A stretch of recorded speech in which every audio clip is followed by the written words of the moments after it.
I, Julius Ogamba. Audits, discussions and partnerships were all that were brought to the table by the Education CS nominee, Julius Ogamba, who upheld the work of his predecessor and former running mate in the 2022 Kisii gubernatorial race, Ezekiel Machogu. You are the running mate of the former cabinet secretary, Ezekiel Machogu.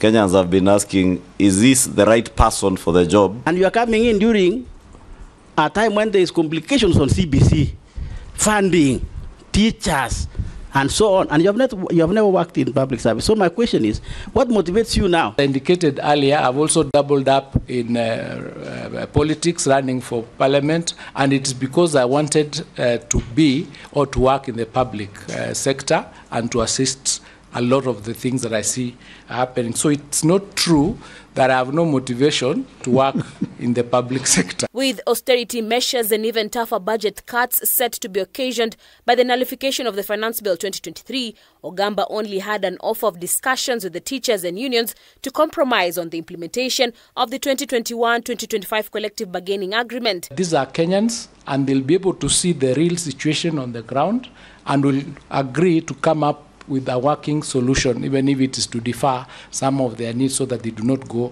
on strike. His strategy of talks comes at a time when teachers have said enough is enough, and if the CBA is not implemented, then they will strike and not reopen for third term. You said that the money being indicated as school fees. He further called for an audit in the funds allocated towards free education and health funds, recommending the use of bonds and specific funds. Nobody has done an audit to find out for sure how much, and then there's capitation, etc. How much is it that is going to this particular sector called education?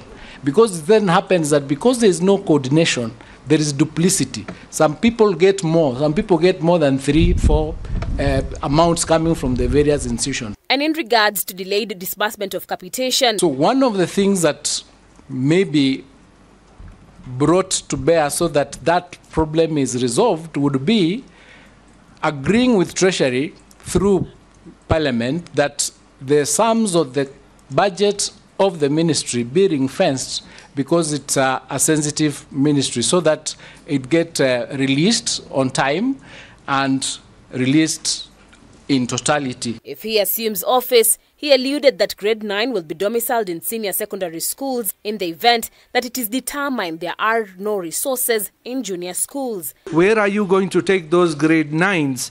And we do not even have labs in the primary schools or JSS. If we find that that philosophical position is not practical while you are in position with the facts and factors that will be provided at that point, then we got to make a decision because the children must learn. Yes. What I can say here is that I'm ready to take the decision that is in the best interest of the children. He further added that the means testing instrument is still flawed and should be expanded to identify the exact level of funding needed, especially for vulnerable students under the new university funding model. Tell us 3 major issues that... In the event he takes office, he vows to ensure the fast tracking of teacher retooling and the streamlining of the required teacher courses. The age is a 10-year-old. And in regard to his net worth, I'm worth 790 million of largely land, and I've got tea, I've got trees,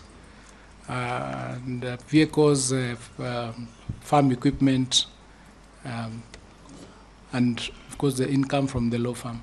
Harriet Chimea, K24.